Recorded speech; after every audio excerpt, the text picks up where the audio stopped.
Welcome to Between Heaven and Earth, an internet radio talk show where we help you connect spirit and divine guidance.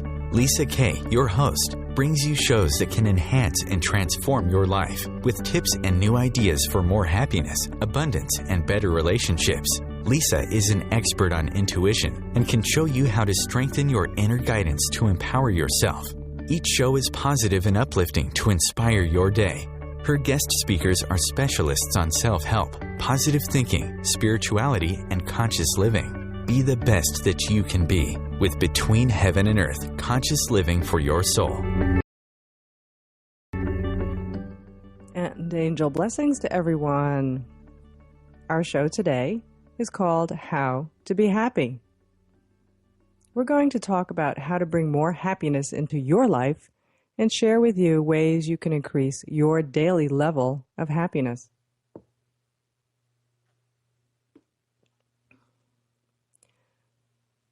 So there's been so much written about happiness, how to be happier, what really makes us happy, what science has to say about happiness, and what is a happy life really like? Is it really achievable?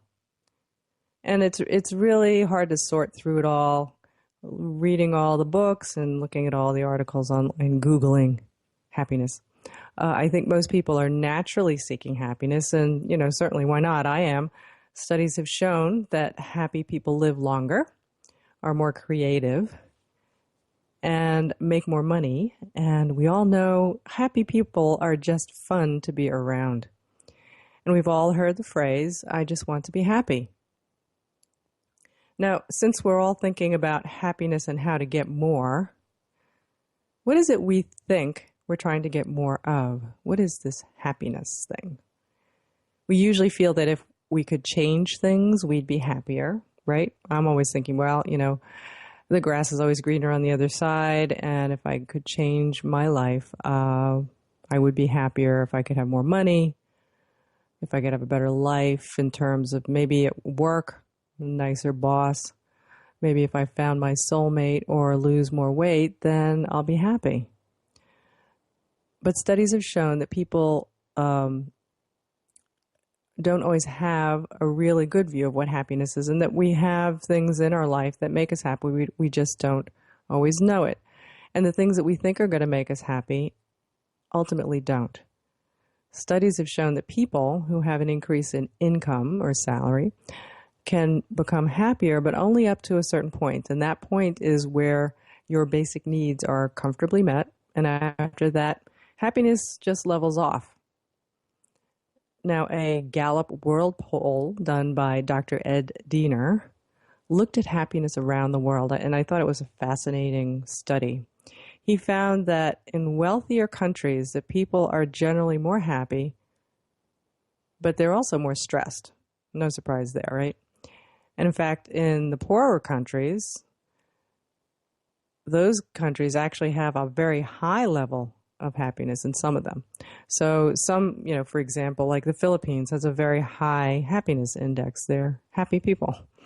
So do we really know what makes us happy? Science and scientific research has found that we humans are really bad at predicting what will make us happier. In fact, as most of us have experienced, that when we finally get the things we've long wanted, it doesn't really make us happy as we thought it would, or the happiness didn't last. Did you ever go on a vacation and you thought it was going to be really great and make you super happy, and then you get there and you're like, ooh, it was a little bit of a letdown.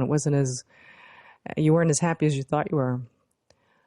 The research done by Dr. Dan Gilbert, who's a scientist at Harvard, found that events we believe that are life traumas, things that are bad, such as losing a romantic partner or not getting that promotion or not passing, say, a college test, they didn't have the lasting effect or intensity that we would have expected. And generally, the unhappiness of those events lasted, according to this research, about 3 months. And then people went back to their original level of happiness. According to Dr. Gilbert, that's because it's not the event that makes us happy or unhappy. It is that we are creating happiness or unhappiness within us. We are able to adapt and change how we feel, even though we don't realize we're doing it. And I think that's the key. If you want to control your happiness or your unhappiness, you have to realize how you are creating it. So I'm personally fascinated with other cultures and how people live.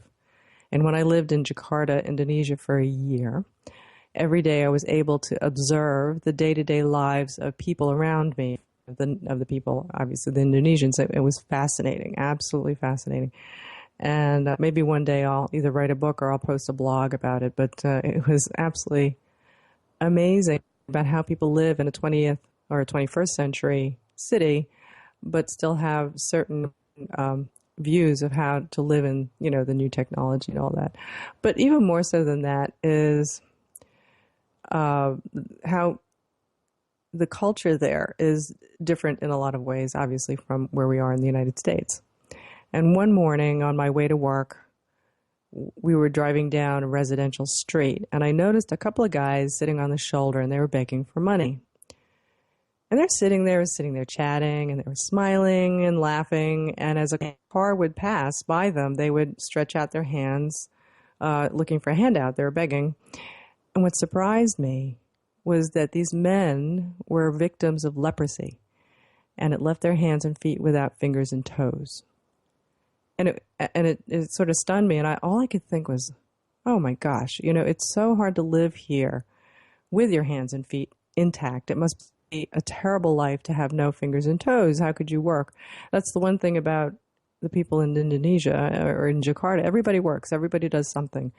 But here, obviously, these guys couldn't do it because they didn't have anything their hands were handicapped. But what struck me even more was that they looked so happy. They were laughing and giggling, and they were, heartily telling each other these stories, and they were just really enjoying themselves. And I was stunned. And it was so stunning to me that the image stayed with me. And it made me realize if they could be so happy, why couldn't I? In fact, studies have shown that many people with disabilities, such as being paraplegic, where you're paralyzed, you can't move your arms or legs, they're able to adapt to their condition and report the same level of happiness as those people who are not disabled. That's not to say all of them, but, there were a good portion of them. Now, most of us would think that's not the case. So I wanted to go over a few misconceptions and myths about happiness because I think that's going to help you learn how to be happier. Myth number 1. Some people are just happier than others. And that is the myth.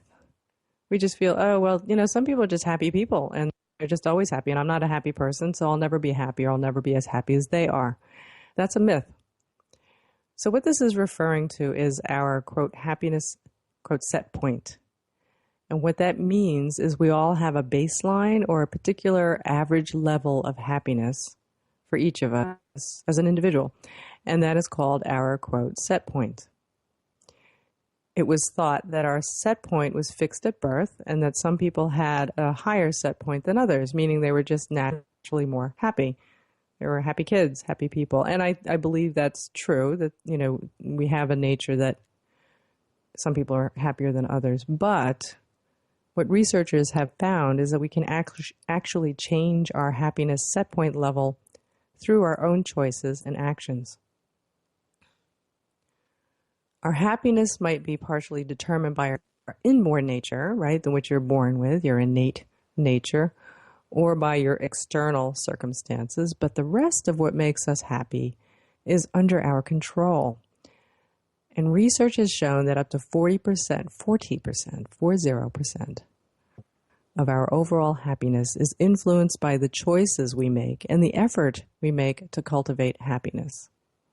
So our overall happiness is influenced by these choices that we're making and also our effort that we make to cultivate and grow our happiness, be happier. Further research in neuroplasticity, I love that word, neuroplasticity, which is the ability to change the physical functioning of your brain through what they call conscious training. So you can actually change the physical functioning, that neuroplasticity. It's your brain is plastic. It's changeable. So further research, and it shows that we may be able to increase this percentage of happiness in our life and change that set point. So you can actually increase your average level of happiness even further than what you're used to or what you were born with. And I think that's awesome. That's something we should all strive for. Myth number 2. Happy people are not very bright. Okay. So you think, well, ignorance is bliss, right? That's not true. That's a myth. Happiness isn't related at all to your intelligence, and that's good for everybody. So whether you're dumb or you're not, or you're smart or you're not, everybody can be happy. Myth number 3. Younger people are happier than older people. Well, this was really fascinating to me. It surprised me. The research has found that middle-aged people and seniors are happier than young people. And it seems to have stood the test of time across generations over and over again, whether they've studied it now or way in the past. Older people tend to be happier. And now maybe with age comes wisdom, which can lead to more happiness. But certainly it seems that, happiness grows as time goes on. So that's something to look forward to. Okay, so number 4, happiness is self-indulgent or selfish. Well, that's far from it, because when you're happy, others are happy to be around you. And happy people are more likely to be giving, express more positiveness, which everybody feels is great when, you're around a happy person. And they have more gratitude than those people who are not so happy. So I have a little bit more to talk about in myth number 4, which is happiness is selfish, which it is not. And we'll get back to that when we return from our break.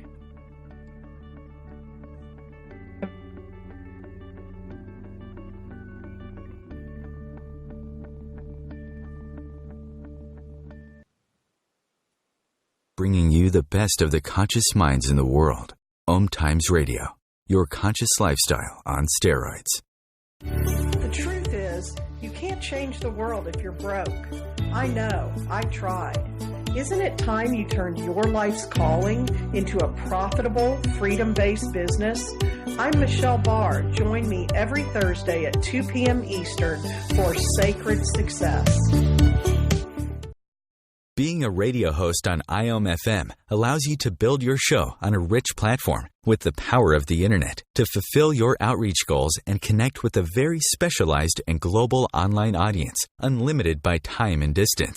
OMTimes Radio will provide you with web relevance, a recognizable conscious brand, and with the standard of excellence that has accompanied every single OMTimes endeavor. Host your show with OMTimes Radio Network. What if business could be fun? What if business is the adventure of living? What are you choosing? Where do you do business that makes it easier, more fun, or more joyful for you? We'd love to see where you do business. Connect with us on Instagram at Joy of Business or Twitter at Joy of Business, and share your pictures with hashtags BusinessDoneWhere and Joy of Business. Let's change the world with business. Join Elliot Jolish, the business therapist, each Tuesday at 5 p.m. Eastern for the Elliot Jolish Hour, as he interviews business experts on your behalf. And you're invited to email your business questions to questions@ecjgroup.com for answers, live, on air every Tuesday at 5 p.m. Eastern on the Elliot Jolish Hour. Connecting you with the best of the conscious minds in the world. OMTimes Radio. IOM-FM.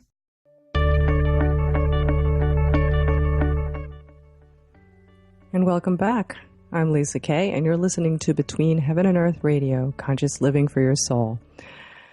So we're talking about how to be happier, how to get more happiness. A lot of books have been written on happiness, and and certainly when I have counseled and coached others, that's certainly what everybody's striving for, how to be happy.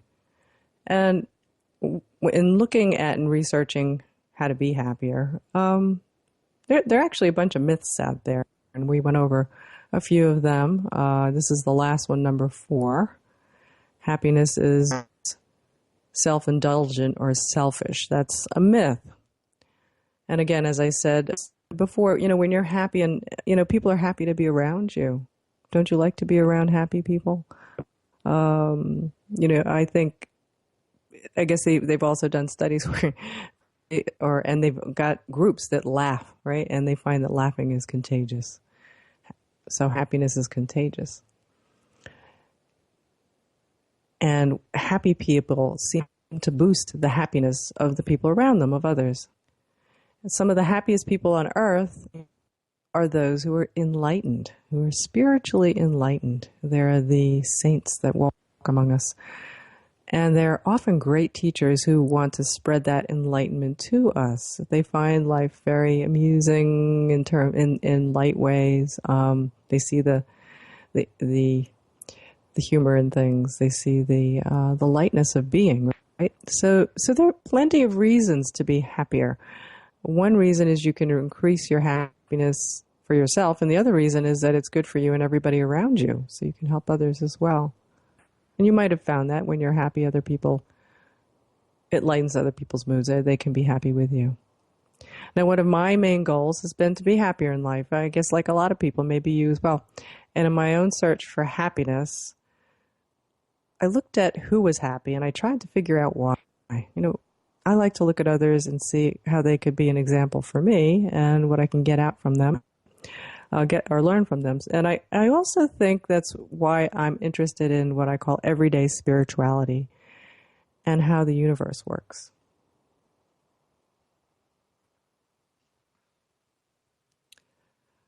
So I can figure out the best way to live my life. If I can do that, well, then it seems I would be much happier.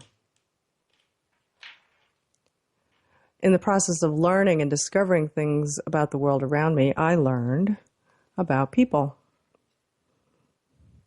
I always wondered why, some people are so much happier than others.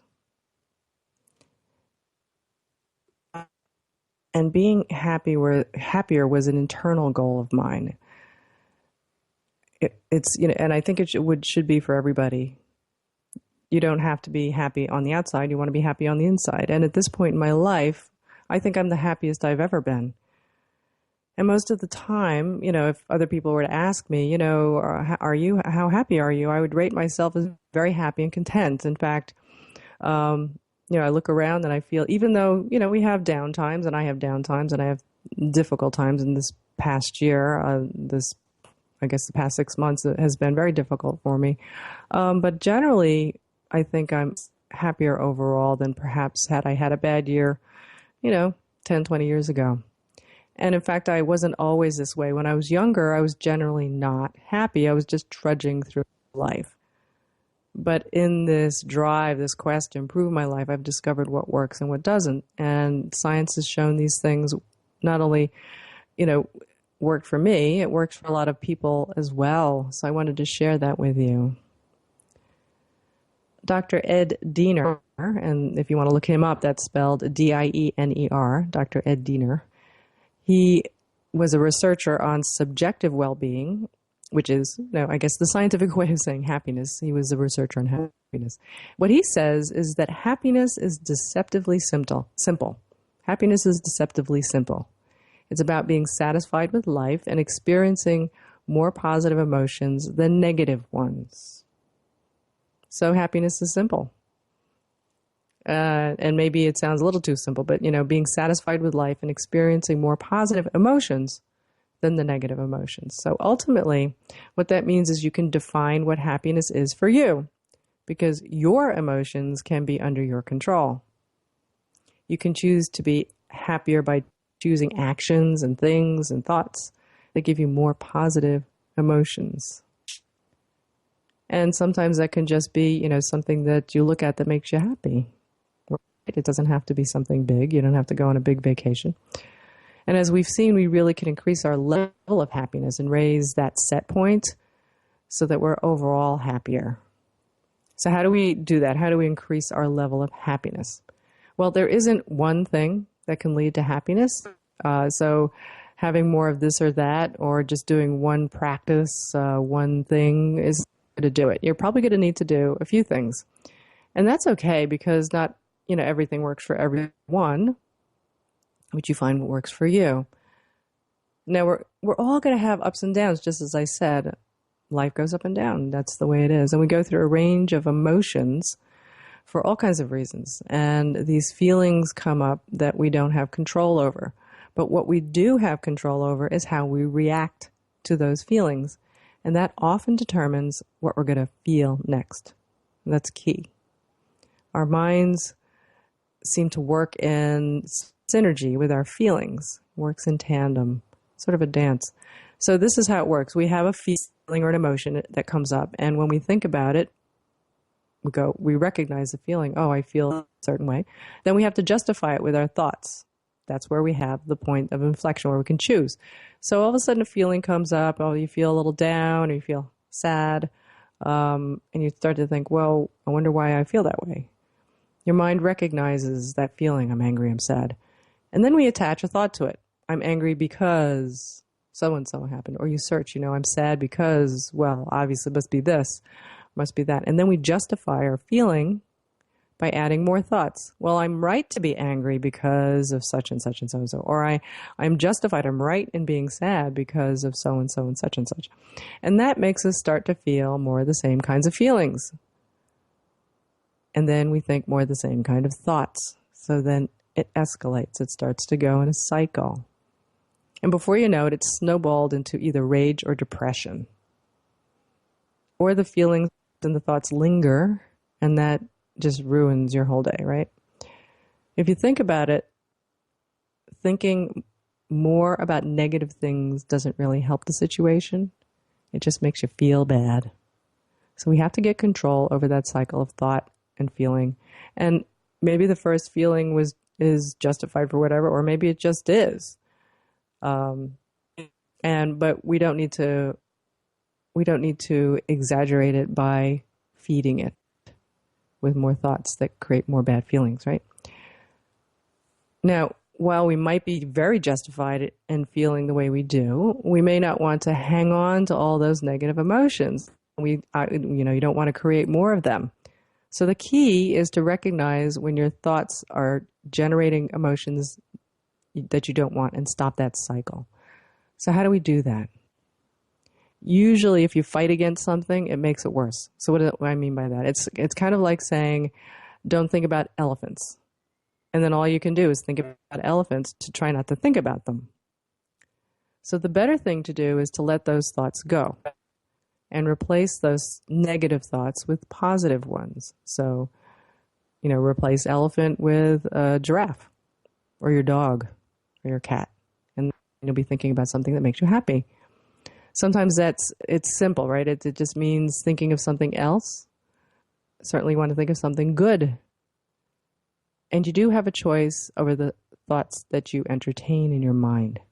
You can cultivate positive thoughts, and those thoughts can create positive feelings and emotions, because it goes the same way with positive thoughts and those positive emotions. So a lot of times, sometimes people will feel good and they'll recognize why they feel good, and they do think about more things. Maybe it was a great party or vacation or being with a loved one. And other people, sometimes we're trained to stop that positive thinking or that positive feeling, because we feel like, if I think about it too much, then something bad is more likely to happen. It's kind of like one of those cognitive bias things. It doesn't make sense, but that's what we end up thinking. We think if we hang on to the negative, then we're going to be safe. But that's not necessarily true. So you have to train yourself to think more positively.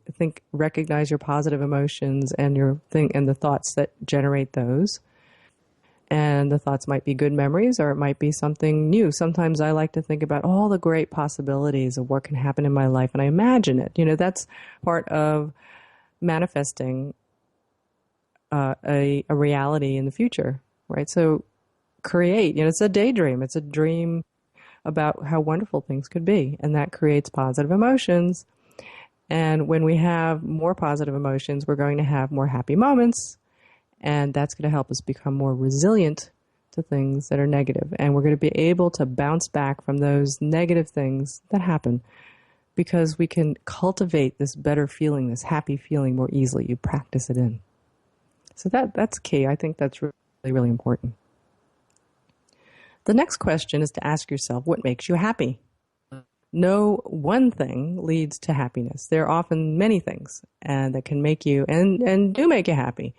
Sometimes we're not really sure what makes us happy, but the first step is to recognize when we are happy. And that means to practice noticing our happy moments. I've got into the habit of noticing when it's beautiful out, when I'm driving around. And part of it I taught myself by wanting to be an example for my son. So ever since he was little, I'd always, if we saw a beautiful sunset, if I noticed it. If we drove through, the day was a gorgeous day, I said, oh, what a beautiful day. Look how gorgeous it is. Or driving down the road and seeing a beautiful vista, which might be, looking over water, or maybe even a pretty house, wow, look at that. Look how beautiful it is. And take that moment to allow yourself to enjoy it and be happy about it. It might even just be the blue sky, maybe just a sliver of it. Maybe you live in the city and you can't see the trees, but you can see the blue sky. So take a moment and enjoy the happy one. Enjoy the things that make you happy. It's really important. And also you can do that when you're with somebody who makes you happy. Sometimes, we have so much fun with certain people, whether it's a friend or maybe we're just talking to someone, or maybe it's somebody watching on TV and it's making us laugh. They're making us laugh. They're making us feel good. Recognize when you have that. Remember it.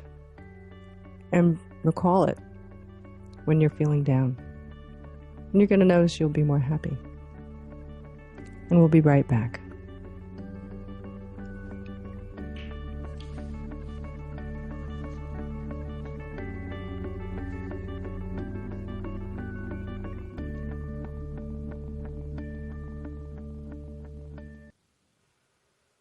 Conscious media for conscious minds.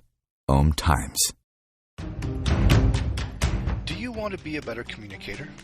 Do you want to better connect with the important people in your life? Do you want to enrich your relationships? If so, join me, Matthew Cooper, on the Positive Control System Show every Wednesday evening at 11 o'clock p.m. Eastern Standard Time on OMTimes Radio. I'll meet you there. Host your show on IOM-FM, the radio network of OMTimes Media, one of the more recognized brand names in the conscious community, and is backed by the extensive marketing reach of OMTimes. Hosting a show on IOM-FM immediately connects you with our extensive dedicated community. Are you trying to get from point A to point B and need a little advice? Connect with the counselors at OMTimes Advisors. Whether you're looking for a life coach or a spiritual intuitive, the advisors participating at advisors.omtimes.com were carefully chosen based on their gifts, skills, and professionalism. OMTimes Advisors, connecting you with the best advisors in the business. Welcome to The Gathering Around My Kitchen Table on Equilarium FM, Wednesdays at 1 p.m. Eastern Standard Time. Join my guests as we integrate spirituality into everyday reality with vibrant conversations, inspired interviews, and my latest channeled guidance to inspire and brighten your day. I'm Claire Johnson, and together we'll be raising vibrations across the nations. Your conscious connection to a more mindful world. OMTimes Radio. IOM-FM.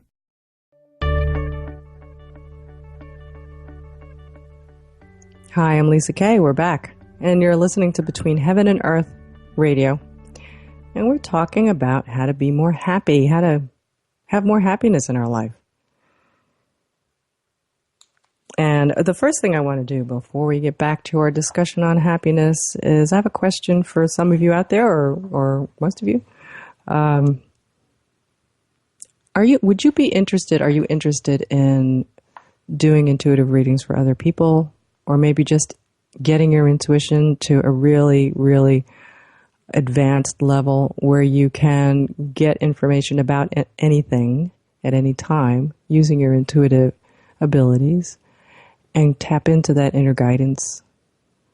Well, I've got a course for you, and it's an advanced intuition and psychic development course online, and you can take it. Actually, I was just talking to a group of students last night about it. They're very excited about what's coming up in this class. And one of the things that we were talking about was, if you are interested in getting your feet wet in reading for other people, maybe even just friends and family, without having a good structure or technique, sometimes it's a bit of an uncomfortable thing. It's a little scary. You don't know what people are going to ask you, and you don't know exactly what's going to come. But there is a way to get over all that and be able to give a fantastic, phenomenal reading. And I've been able to do that. I am a sold-out reader. Every time I do public readings, I actually don't do readings anymore in the public. I have switched over to teaching you and other people how to do this. So because I think it's important that you know how to do it for yourself, because you are always with you, and you want to be able to pull out your skills, your highly developed skills, to use it whenever you want, on whatever you want, and get detailed information. So this advanced intuition course is geared towards getting the information on specific things that you're looking for. So say you were reading for somebody else and you go to sit down for the first time. You might have your oracle cards with you, or you might not, depending on how you were first learned how to do it. And now they're going to throw questions at you. The question might be, can you tell me about my boyfriend? And you have to answer the question. Tell me, is he interested in staying? Is he going to ask me to marry him? And so what do? When you learn techniques that you can pull, that you have, what I call having in your toolkit, and you have different techniques that you can use, you can pull those out for different kinds of questions that are asked. It might even be, when are we going to get married? Or will we get married? Or what's going to happen in the future to my child? Or or you're trying to get information about the person who's sitting in front of you, and you want to know, show me how they've gotten to this point. And you might want to scan their past. Or they might even say, something happened to me in my past that, was something that, has affected me. Can you tell me about it? Well, what do you do? How do you do that? How do you answer that question? When you have a technique to scan the past or the future, or you have a technique to get information about a particular person, it becomes a lot easier, and then you're able to, instead of freezing and not knowing what to do, or leave it sort of up to whatever drops in, and then get overwhelmed with fear, you have something that you can fall back on. And that's what I teach in this advanced intuition and psychic development class. You learn how to get over certain issues with, what do I do how do I know it's a real message? How do I know when spirit is around me? How do I know when I'm really connected and ready to receive those psychic messages? And I answer those questions for you. What is the structure of a really good reading? Most people don't know that. They don't know that good readings, really good readings, why people come back to good readers is they have a good structure. And what do I mean by that? It's not knowing what you're going to say ahead before you sit down, but having a structure where people feel comfortable, and you set their expectations, and then you go through a process that starts to get them to the point where they go, wow, this person's really great.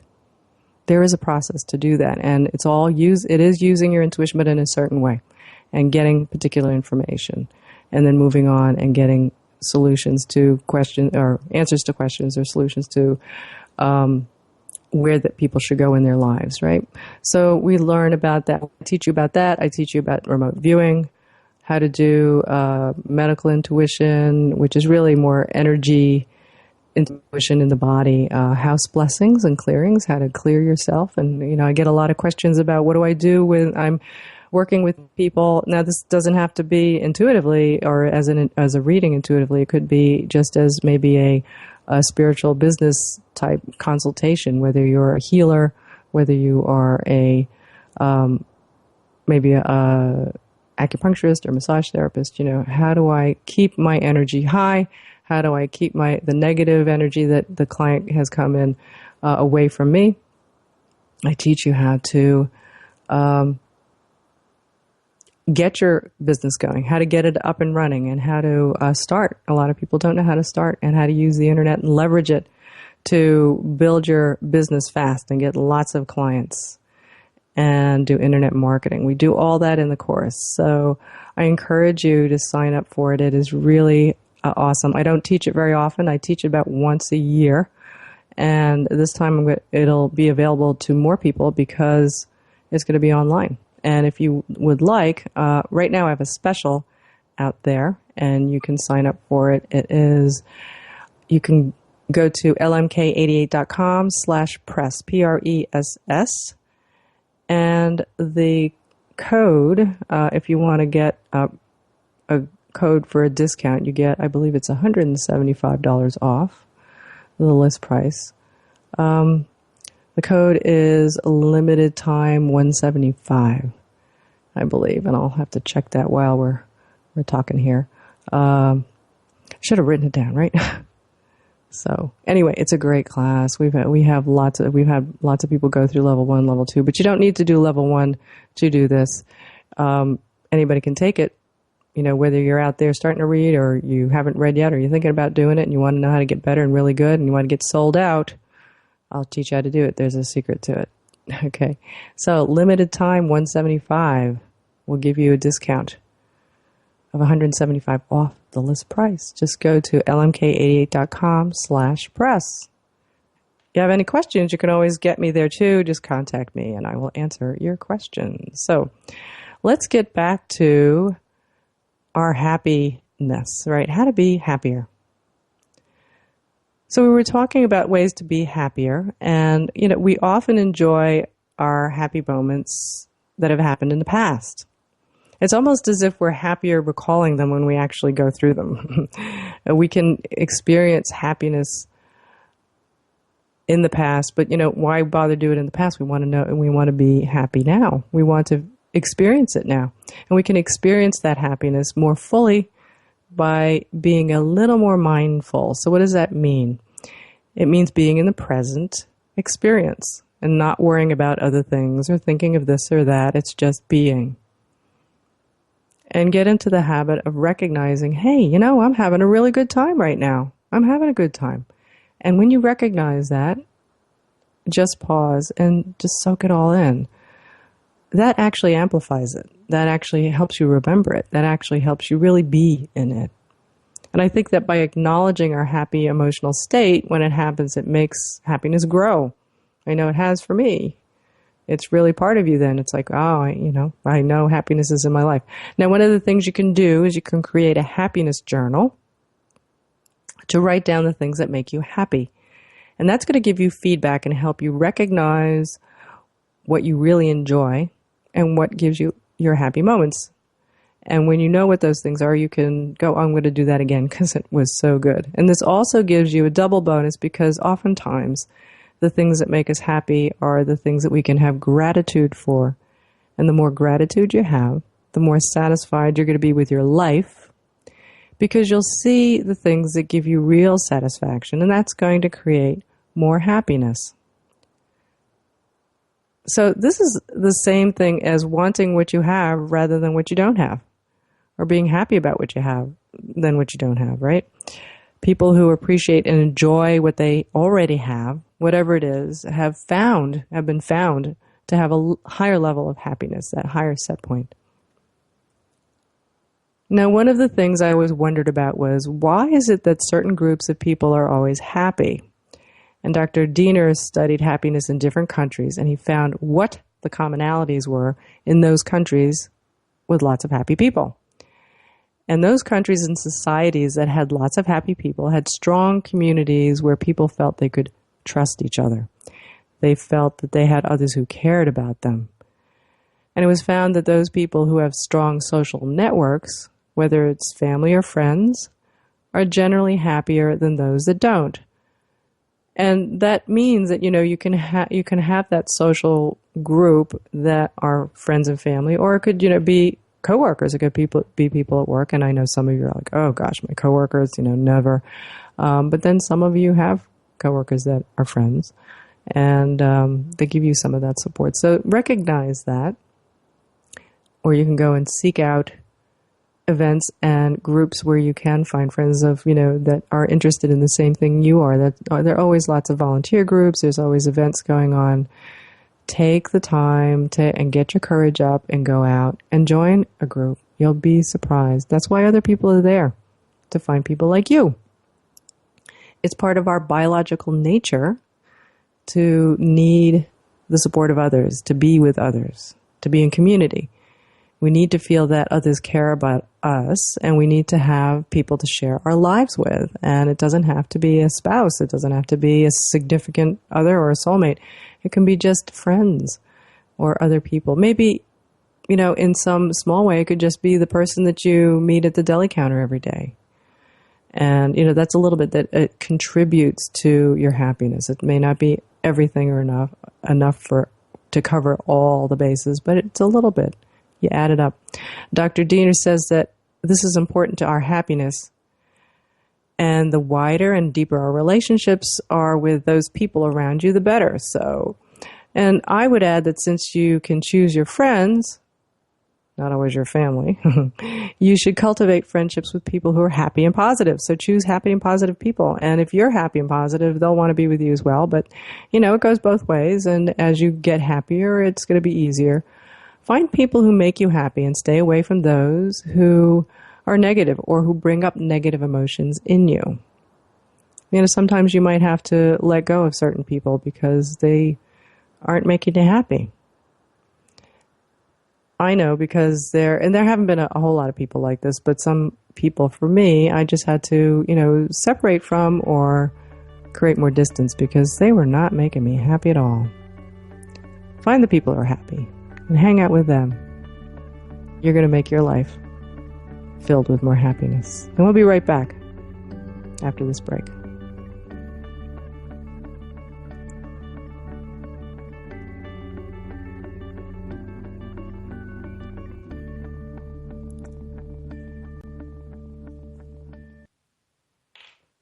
Bringing a more conscious lifestyle to your world. OMTimes Radio. IOM FM. Hi, this is Sylvia Henderson, intuitive life coach and energy healer. Are you ready to elevate and rise way above your normal? Be sure to listen to my show, Intuitive Transformations, on OMTimes Radio, Sunday evenings at 9 p.m. Eastern. Get the inspiration you need to transform your life. Being a radio host on IOM FM allows you to build your show on a rich platform with the power of the internet to fulfill your outreach goals and connect with a very specialized and global online audience, unlimited by time and distance. OMTimes Radio will provide you with web relevance, a recognizable conscious brand, and with the standard of excellence that has accompanied every single OMTimes endeavor. Host your show with OMTimes Radio Network. As difficult as it is to believe, there are places in Africa where human traffickers sell albino children and their body parts for use in magic rituals.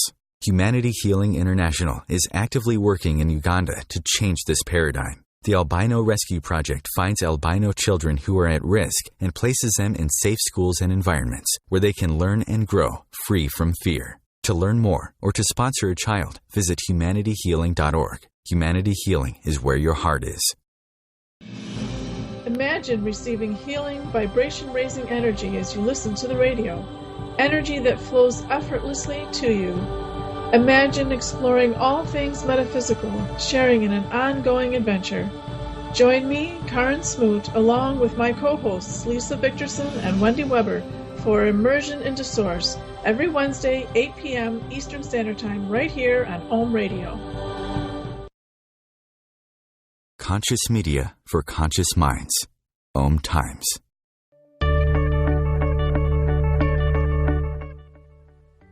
And we're back. I'm Lisa Kay, and you're listening to Between Heaven and Earth Radio. And we are talking about happiness and how to be happier. And all the ways to do that. I think a I think it would be good to think about the times that you were happy and what makes you happy. It could be simple. It could be just a flower, flowers. It could be cool breeze.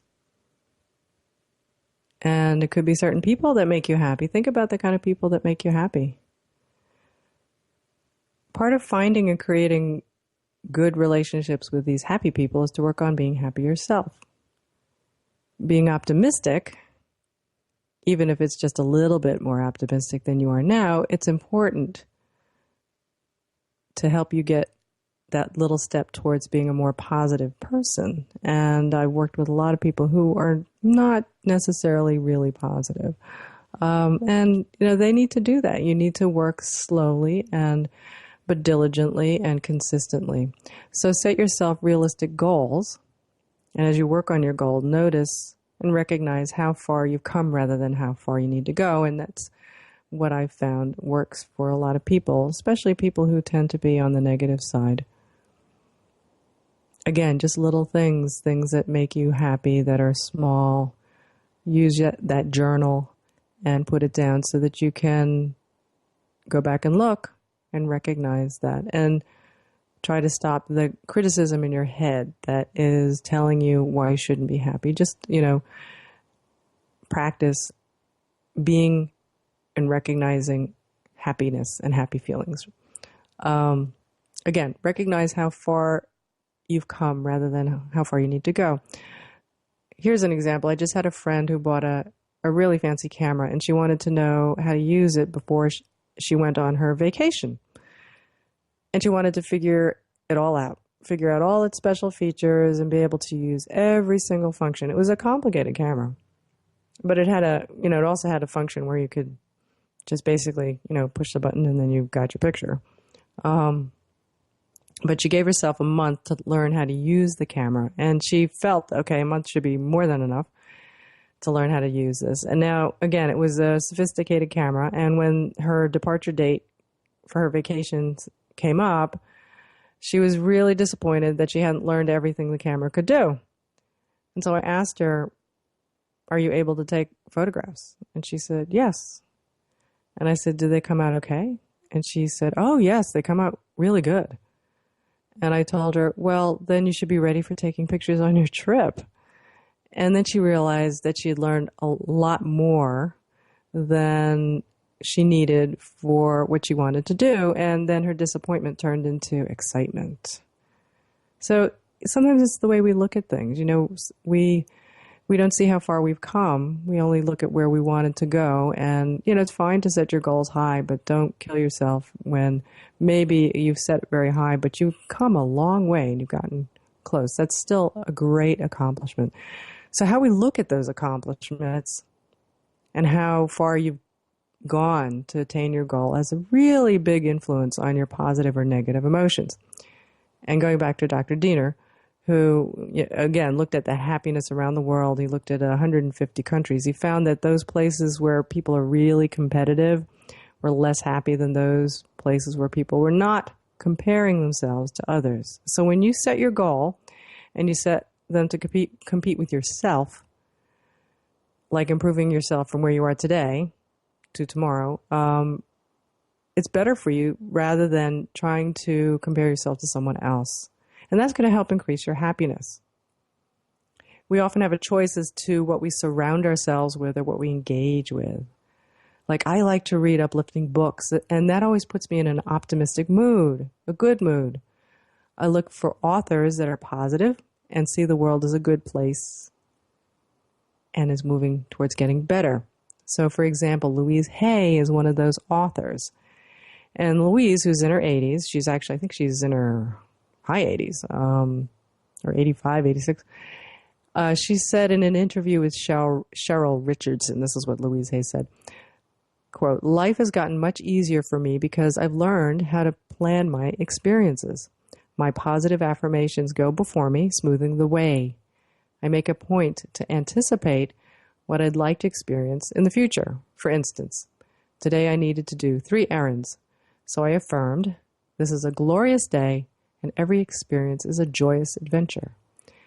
As I entered each of these 3 different stores, I found lovely salespeople making friendly conversation with me. One clerk and I even laughed and laughed over something silly. Each of these experiences was a small yet joyous adventure. Part of the wisdom of aging is to find joy in even the simplest situations. When we live our lives to the fullest, we're going to make the little things in life wonderful and good and important.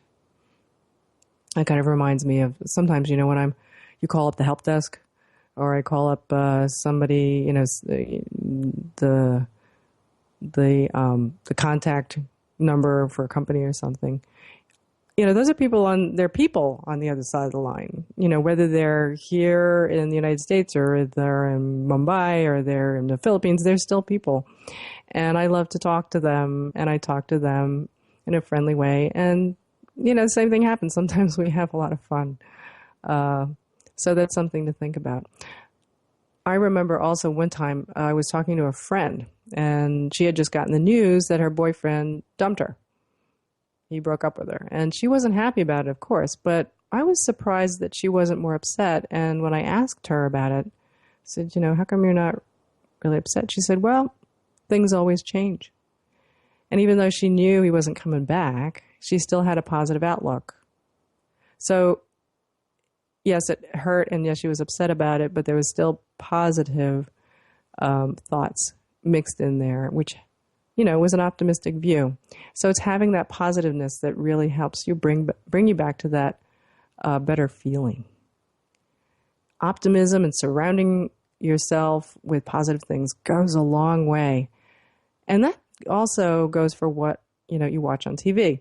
So for me, my favorite shows are usually positive documentaries or something like on the Food Network, though that's kind of changing a little bit into these competitive shows. But I like to watch, when you're watching cooking, that's not got the competition in it. It's kind of hard to make that negative. Looking for things like uplifting music can also do wonders for your mood and bring you up. And I try to practice that. I have a playlist that is called, I think I say Star or Star Plus or something like that. And that means to me, that's all beautiful, positive music, and I listen to it, and it makes me feel so good. There are other external things you can do to increase your overall happiness, like exercise and eating healthier foods. I know you heard that one. But, physical movement of exercise, even if it's just walking, will create endorphins. Those are the chemicals in you that make you feel good in your brain. And it helps your muscles get rid of toxins in your body. Most people don't realize that's one of the ways the toxins get out of your body, because it's the way the body works. You have to move. And also, watching less negative TV and a little more exercise could just, I think it could actually move your happiness set point just a little bit higher. And remember, a little at a time adds up to a lot later on. Now, the last thing that can boost your happiness is spirituality. Spirituality can bring you into the present and have a more meaningful experiences. It can also help take the weight of the world off your shoulders. So how does it do that for you? Well, knowing that there's something greater than us, believing that we are being guided and taken care of by something larger than you is a great relief.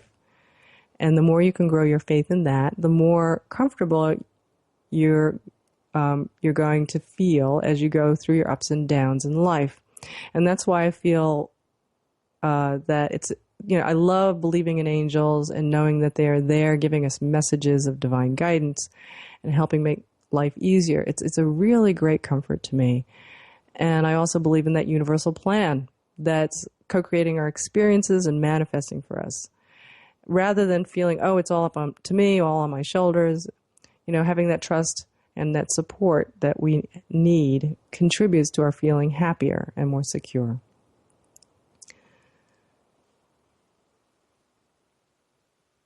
So a happy life is attainable. We can change our happiness and set point, and we can raise it so we're generally happier.